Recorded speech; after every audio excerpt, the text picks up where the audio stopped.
umma kwa kukosa malezi, umma unakuwa leo unaona zina ni swala la kawaida. Kuchukua mwanamke kuingia naye chumbani leo, kesho akibadilisha analeta mwanamke mwingine, anakaa naye, huyu anazaa naye, amemchoka anaachana naye, yule anaishi naye anazaa naye wawili, anachoka anaachana naye. Jamii inaona imeifanya hii kuwa ni jambo sahihi na lenye hali ya kuwa ni jambo la hovyo, ni jambo linalotutengenezea vijana kuwa marumu. Alhamdulillahi alqa'il wala taqrabu zina innahu kana fahishatan wa sa'a sabila. Salawatuhu wa salamuhu ala habibina Muhammad bin Abdullah sallallahu alayhi wa sallam alqa'il idha ataakum man tardawna khuluquhu wa dinahu fazawwijuhu fa in lam taf'alu takun fitnatun fil ardi wa fisadun 'arif. Amma ba'da, ibadallah, usikum wa iyaya bitaqwatillahi ta'ala wa ta'atihi, innama faqad faza almuttaqun. Kama yaqulu Allah tabaraka wa ta'ala ba'da a'udhu billahi minash shaitanir rajim, inna lilmuttaqina mafaza. Ndugu zangu katika imani, wafuasi wa dini tukufu, dini ya Allah, wafuasi wa Uislamu na vipenzi vya Mtume Muhammad sallallahu alayhi wasallam, ndugu zangu, leo nimekuja mbele zenu tena kwa mara nyingine baada ya kuwa tulizungumza katika Jumaa iliyoisha kwa kadiri ambavyo Allah alituwafikisha kuzungumza hapa kwa pamoja. Leo insha Allah, ndugu zangu, tazungumza nani mada ambayo adresi yake inasema ndoa zipo hatarini kupotea. Ndoa zipo hatarini kupotea. Ndugu zangu katika imani, kadiri masiku na masaa yanavyozidi kwenda, ndivyo ambavyo watu ukaa mbali na kuoa, ukaa mbali na kuolewa. Kadiri muda unavyozidi kwenda, ndivyo ambavyo zinaa inakithiri kwa wanaume, zinaa inakithiri kwa wanawake. Kadiri muda unavyozidi kwenda, walioana wanazichukia ndoa na kujuta kwa nini wamo kwenye ndoa na kutamani kuvunja ndoa zao. Wakati wengine wanatamani kuingia kwenye ndoa, waoaji au waolewaji wanahisi hawawaoni. Wengine wapo kwenye ndoa wanatamani kutoka kwenye ndoa. Ndio maisha ya sasa hayo yalivyo. Hali hiyo inahatarisha kupoteza ndoa. Ndio maana nimekuja kusema nanyi mada hii yenye address isemayo ndoa zipo hatarini kupotea. Ndugu zangu, niwakumbushe, wakati mimi niko bwana mdogo ndio naanza kukua. Nilikuwa tukiona kwenye kijiji ambacho watu wake si wengi kama sasa, kwenye mtaa ambao watu wake si wengi kama sasa, ndoa unazisikia karibia kila wiki, karibia kila mwezi. Ndoa fulani anaoa, fulani anaolewa, fulani amechumbiwa, fulani amechumbia, fulani ataoa kule, fulani ataolewa huko. Sasa hivi unaweza ukakaa kwenye mtaa wenu miezi miwili, mitatu, minne usisikie habari za ndoa. Ndoa zipo hatarini kupotea. Sasa ndugu zangu, kwa nini ndoa zipo hatarini kupotea? Kwa sababu tu ya watu wameiacha Qur'an. Allah tabaraka wa taala anasema katika Qur'an, akikoti maneno ya Mtume Muhammad sallallahu alayhi wasallam. Mtume anamwambia Allah, ya Rabbi inna qaumi takhadhu hadha alqur'ana mahjura. Ewe Mola wangu, hakika ya watu wangu wameifanya hii Qur'ani kwa ni kitu chenye kuhama, wameihama Qur'ani. Ai, hakika watu wangu hawaishi kwa muktadha wa Qur'ani. Maisha yao yako tofauti na Qur'ani vile inavyowaelekeza hawa watu wangu. Mtume anamshtakia nani? Allah tabaraka wa taala, ambapo Allah mtukufu ametuelekeza sisi tuoe, na purpose kubwa ya kuoa, lengo kubwa ya kuoa si tu self desire, yale matakwa ya kijinsia ya kwetu binafsi, lakini pia lengo kubwa ni malezi ya umma. Lengo kubwa ni malezi ya umma. Anasema Allah tabaraka wa taala baada a'udhu billahi minash shaitani rajim, wa in khiftum alla tuqsitu fil yatama fankihu ma taba lakum minan nisa'i mathna wa thulatha wa ruba'. Mkiogopa kutokuwafanyia justice, hapa mtumenyo taksitu, kutokuwatendea haki mayatima, mkihofia kwamba yatima hawatatendewa haki, oweni katika wanawake wawili, watatu, ima wanne. Shabaha hapa ikoje? Shabaha, kila muumini ana jukumu la malezi. Kama ana jukumu la malezi, yatima wanaweza wakawa wako nyumbani, una mke mmoja, umezaa naye mtoto mmoja, wawili, watatu, wanne, watoto wake kuwalea tu nanga inapaa. Unaongeza mke wa pili kwa sababu nyumbani kwako una mayatima ambao unawalea. Umechukua yatima, mtoto wa baba mdogo, mtoto wa baba mkubwa, mtoto wa ndugu yako katika imani. Fulani amefiwa na baba yake mzazi, ukamchukua akalelewa pale nyumbani. Wewe una wake ambao wajibu wao wa msingi ni kushirikiana nawe kuwafanyia, kuhakikisha wale mayatima wanatendewa nini? Haki. Lakini umemuona yuko binti yatima, amefikia umri wa kuolewa, ukasema kwa nini ateseke? Hana baba, hana mtu wa kumlea, kwa nini ahangaike? Mimi nasimama, nitakuwa mume kwake, nitamlea, nitamhudumia ipasavyo. Dhana ni hiyo. Lakini umemuona mwanamke amefiwa na mume, ameachwa yeye akiwa mjane, yeye yuko na watoto ambao ni mayatima. Unachelea kwamba yule mwanamke huenda asitende haki kwa watoto wale kulingana na hali yake. Hamu yako ni kulea wale watoto, unaenda kumuoa yule mwanamke ili ulee wale watoto. Wa in khiftum alla tuqsitu fil yatama fankihu ma taba lakum minan nisa'i mathna wa thulatha wa ruba'.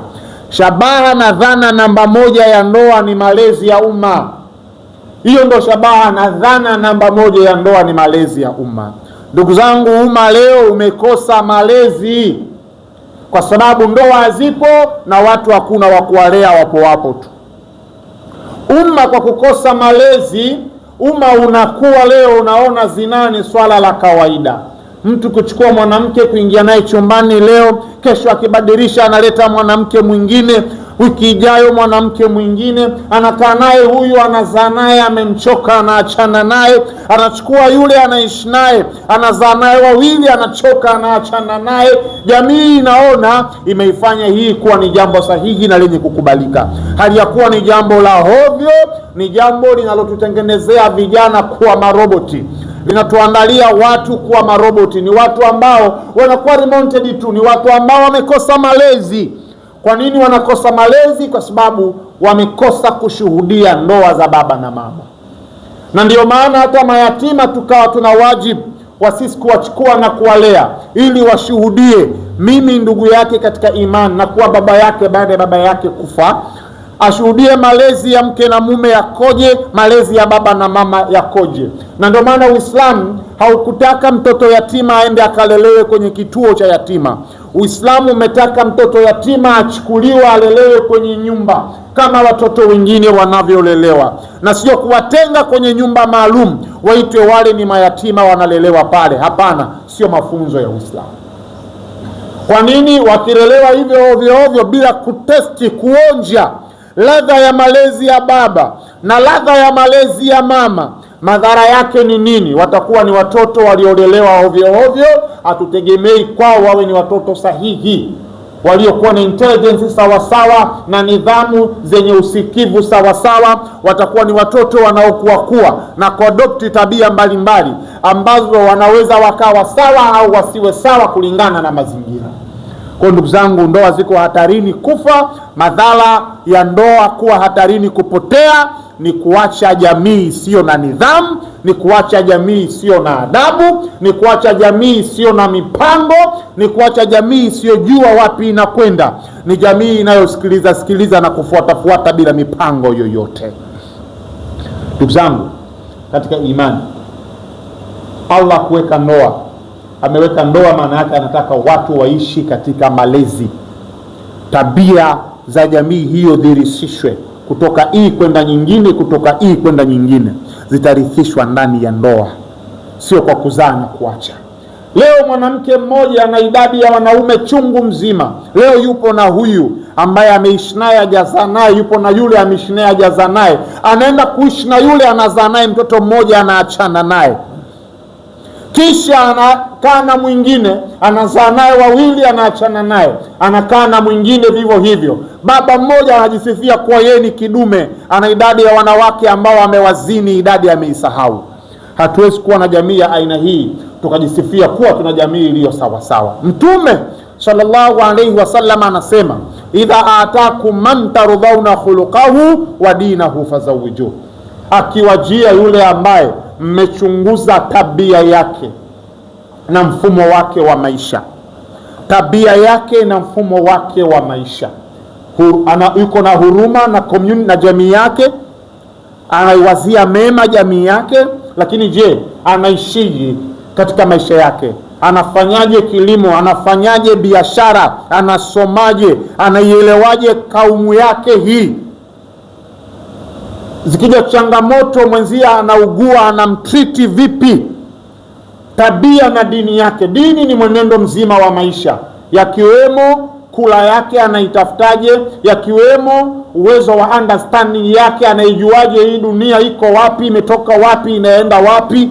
Hii dini ni kwa namna gani ambavyo anachangamka wakati akiwa na afya mtihani, anawezaje kudili na afya yake yeye mwenyewe, kujihudumia. Dini ni mfumo wa maisha, yeye ni mtu wa namna gani, anafanya nini hapa, ni mtu wa namna gani, anafanya nini hapa. Hiyo ndiyo dini.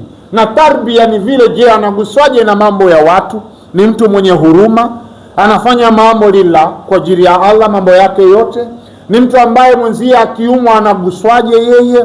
Idha atakum man tardhauna khuluquhu wa dinahu fazawijuhu, akija ambaye mmemchunguza, mmejiridhisha juu ya tabia yake na mfumo wake wa maisha, mumuozeshe. Asa mbele Mtume anasema, fa in lam taf'alu, msipochunguza wanaokuja kuoa.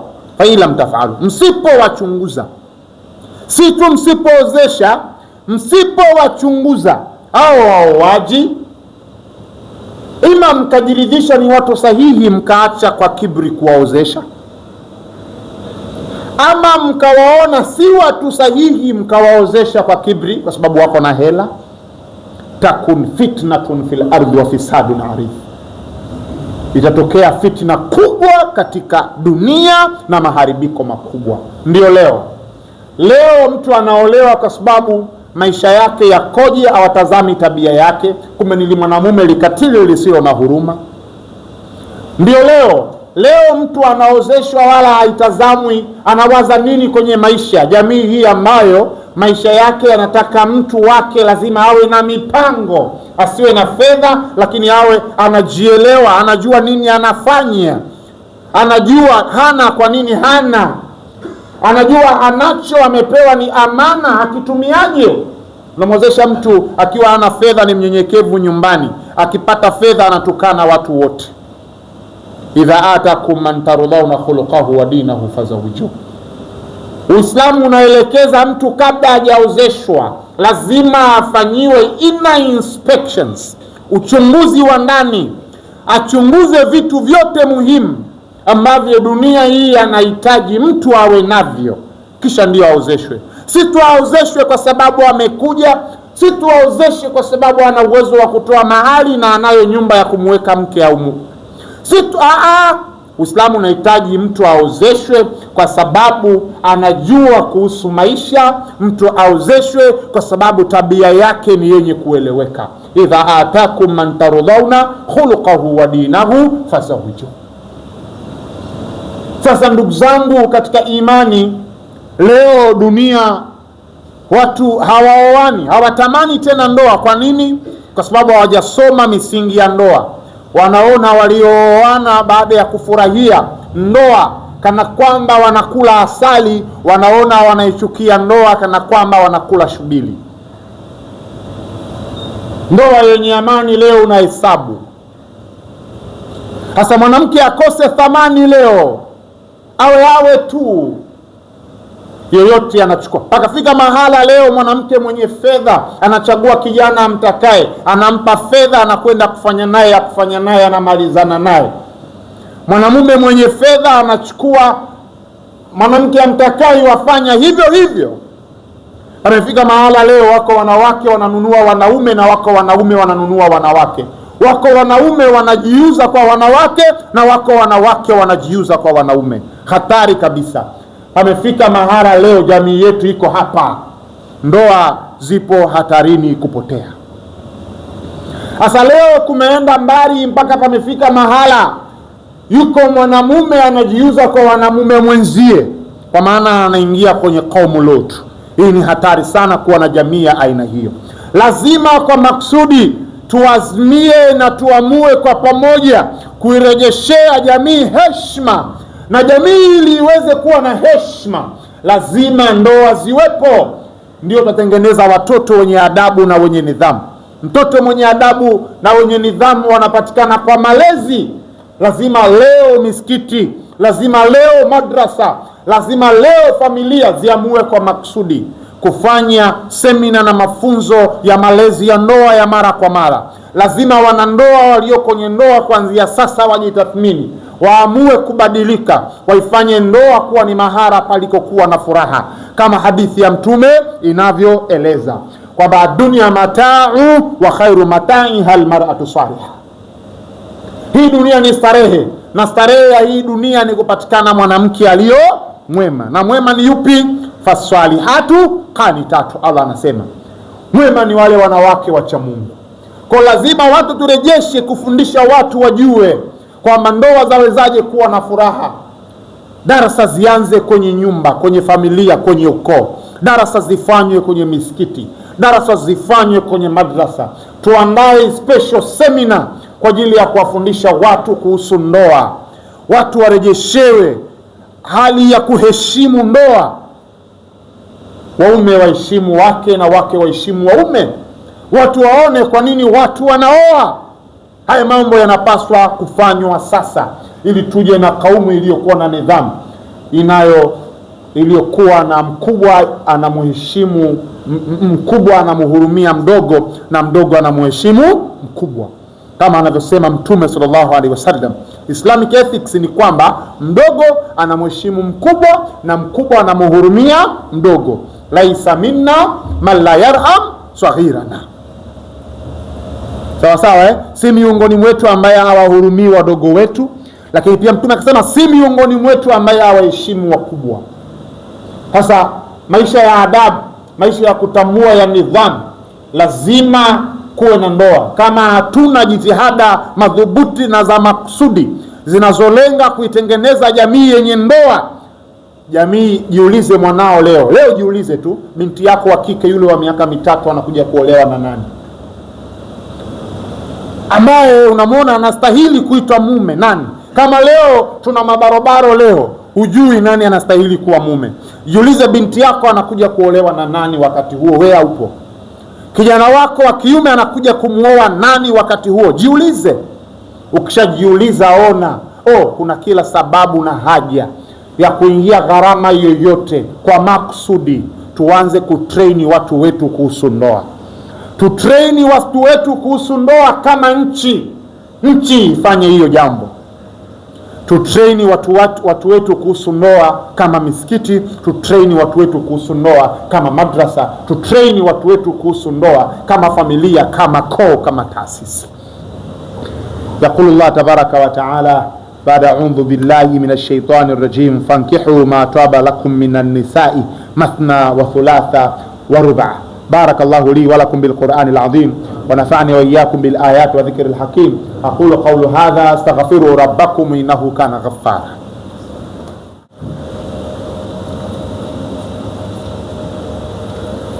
Alhamdulillahi rabbil alamin, wassalatu wassalamu ala rasulillah sallallahu alayhi wasallam. Ama baad, ndugu zangu, nawahusia na kuihusia nafsi yangu katika haki na wajibu wa kumcha Allah. Mada yetu leo inazungumza kwamba ndoa zipo hatarini kupotea, na tumeeleza kwa kina kwamba kwa nini tunasema ndoa zipo hatarini kupotea. Tumeeleza kwa kina. Sasa ndugu zangu, nawapa habari kuwa tuna vijana wa kiume hawana tena mpango wa kujibidiisha, mpango wa maisha haya yaweje juu yao. Hawana plans za maisha tena, wanatafuta wanawake, wapo kwenye mitandao wanakesha kutafuta wanawake wanaoitwa mashuga mami, ili waweze kulelewa na hao wanawake. Na leo lipo kongamano la wanawake, liko bize sana kutafuta fedha. Halihitaji tena waume, linahitaji kijana mdogo anayeweza kumpa fedha. Kazi yake inakuwa ni moja tu, kufanya naye jimai khalas. Hali ya umma ni mbaya. Maisha yako wapo, jiulize, ni kijana wako kwamba sasa ndio anasubiri yeye atokee wapi mwanamke wa kumlea kijana wako. Jiulize, ni binti yako ambaye yeye ametafuta fedha alafu anamlipa kijana ile aje afanye naye tu anasa. Jiulize, tunakwenda kuwa na jamii ya aina gani? Ukiacha tu wakina dada zetu leo wako mabarabarani, karibia kila wilaya, karibia kila mkoa, wakijiuza hadharani, wakisimama na kujipanga mafungu, wakijiuza hadharani. Wakati kuna madada wao wanaona hawawezi, they are smart, wako sawa wenyewe, ndio wanapambana juu ya maisha, kisha wanawanunua vijana, njoo ushughulike na mimi. Dunia iko hapo. Dunia iko na vijana ambao wanawaambia vijana wenzi wao. Nilipata kumsikia kijana mmoja nikipita mtaani akimtania kijana mwenzie, anasema kama utanipata mimi mke wako utamwacha. Ni kijana wa kiume anamwambia kijana wa kiume mwenzie. Dunia imefika hapa. Kama dunia iko hapa, ndoa leo hazitajwi tena. Ndoa imekuwa ni kitu ambacho hakitajwi wala hakielezwi. Zamani tulikuwa na wazazi ambao wanawaza kijana wake ni lini ataoa, anaumia na kuguswa vipi kijana wake atakuwa na shughuli yake inajitegemea, mwisho wa siku amsapoti aweze kuoa. Wazazi wale wako wapi leo? Kulikuwa na wazazi ambao wanawachukua vijana wa kiume wanaowaona wako makini, baada ya kuwachunguza wanawaambia, wewe njoo muoe binti yangu nyumbani na kuozesha huyu binti. Wako wapi hao wazazi leo?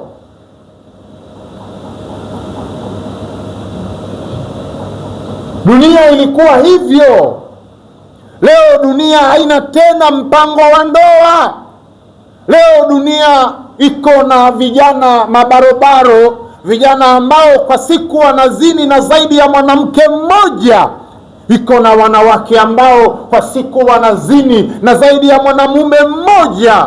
Ipo na wanawake ambao kwa mwaka wanabadilisha wanaume vya kutosha ambao wanaishi nao. Vivyo hivyo kwa wanaume. Dunia inaenda wapi? Ndoa zipo hatarini kufutwa. Kuna wakati unawaza, unasema unatamani hata mtoto usiwe naye. Yaani baada ya mimi nikiwa na mtoto wangu atakuwaje? Unawaza kuna wakati unawaza hii jamii iko namna gani leo? Unawaza kuna wakati panafika mahara unasema tunaenda wapi? dunia inaelekea wapi? Unafanya counting yako ya kawaida ya macho ya nani mwema nani muovu. Dunia leo iko na watu ambao waswali swala 5, wako na wake zao, lakini wana wanawake kando wa kutosha. Dunia leo wanaume twafumaniwa na SMS za wanawake wasio wake. Dunia leo wanawake vivyo hivyo. Dunia leo iko hivyo. Maana yake mwanamke huyu akitoka kwenye ndoa hiyo, hatutegemei aende kutafuta mume mwingine, kwa sababu ataona anaingia kwenye mateso akiingia kwenye ndoa. Mwanamume huyu akitoka kwenye ndoa hiyo, hatutegemei aende kwenye ndoa nyingine, anahisi anaenda kuingia kwenye mateso dunia leo. Ndugu zangu, tusimame kama dunia moja, tusimame kama watu tulio na wajibu kwa Mungu. Kama tunataka vijana walio wastaarabu, lazima tunadi umuhimu wa ndoa. Lazima tuwaambie watu kwa nini ndoa. Tujibu hoja ya starehe wanayoipata wanandoa haiwezi kufanana na starehe wanayoipata wazinifu. Tujibu hizo hoja. Ndugu zangu, leo watu wako mahospitalini wanaumwa kwa sababu ya zina. Allah anasema wala takrabu zina fa innahu kana fahishatan wa saa sabila. Wazinifu wategemee kupata maradhi ya uncountable yasiyohesabika kwa idadi. Mzinifu leo si tu ukimwi, mzinifu yuko hatarini kupata maradhi ya shida ya akili, anachanganikiwa. Ndio maana utamuona mwanamume mzinifu anamuacha mke wake na watoto wake na mama yake mzazi wanataabika na njaa, anakwenda kumuonga mwanamke kando furushi la hela. Wakati familia yake inataabika, anakwenda gesti kutoa 70,000 aenda kazini na mwanamke. Mama yake ana hali mbaya, watoto wake wako na hali mbaya, hata shule ada hajalipa, lakini ana fedha ya kwenda kufanya zina. Kaumu yetu iko hivyo. Kwa hiyo madhara ya zinaa moja hapo ni kupata watu waliochanganikiwa. Zinaa inasababisha mtu akili yake kuvurugwa na kuchanganikiwa, na kaumu yetu leo watu wake wengi wamechanganikiwa. Ndio maana kadiri muda unavyozidi kwenda, ndivyo kadiri watu wanavyoacha ndoa, na kadiri watu wanavyoacha ndoa ndivyo ambavyo watu wanatengeneza watu wa hovyo hovyo wanakuwepo, watu wasio na maadili na tabia njema wanakuwepo. Ndugu zangu, Allah aliposema msikaribie zina kwa sababu ni uchafu. Uchafu kazi yake ni kudharisha maradhi. Mzinifu yuko hatarini kupata ugonjwa wa chlamydia.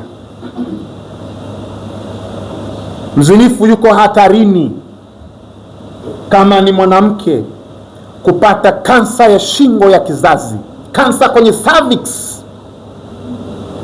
Mzinifu yuko hatarini kuathiri pegs zilizobeba uterus, kuathiri nguzo zilizobeba mfuko wa uzazi wa mwanamama. Yuko hatarini. Mzinifu yuko hatarini kupata kansa ya mfuko wa uzazi. Mzinifu yuko hatarini. Mzinifu mwanamume yuko hatarini, na ndio maana wanaume wengi leo wana shida na wanawake wengi leo wana shida.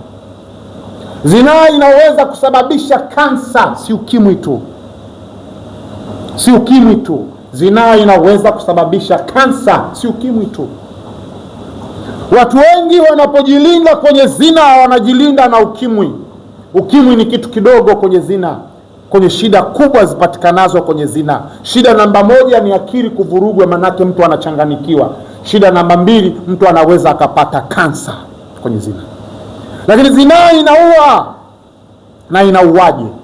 Allah amejalia mbegu za uzazi anapozitoa mwanamume zimecomprise vitu 4.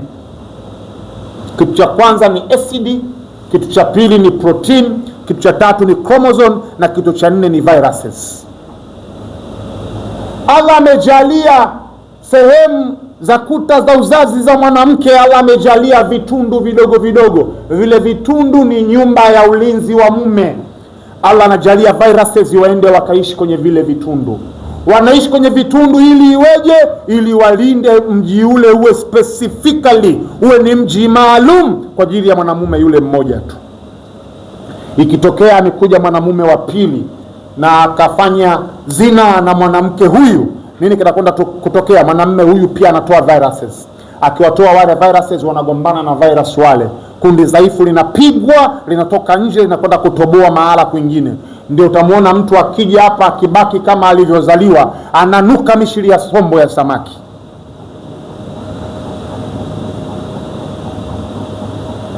Lakini Allah amejalia kwenye mbegu za uzazi kuna acid. Acid kazi yake ni kuduplicate, kulainisha. Ndio utamuona mwanamume miili yetu ipo ngangali, wanawake miili yao iko miteke miteke kwa sababu ya acid imekwenda kulainisha miili yao.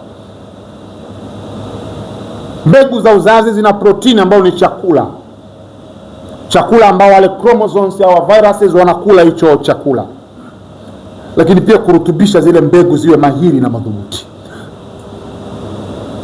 Lakini mbegu za uzazi zipo na chromosomes zenyewe ambazo ndio watoto wenyewe. Zikiingia kwa mwanamke zina uwezo wa kudumu. Ili zitoke zinahitaji tahara 3. Mwanamke aende tahara 3 ndio zinatoka na kuisha. Ndio maana mke na mume wakiachana, mke anatakiwa akae eda miezi mingapi? 3, ili huyu mwanamke awe safi tayari kwa ajili ya mwanamume mwingine. Kabla ya tahara 3 kwenda kukutana na mwanamume mwingine, maana yake anakwenda kuchanganya mbegu za wanaume katika mwili wake. Madhara yake ni nini? Anakwenda kutengeneza bacteria wanaitwa Trachomatis bacteria.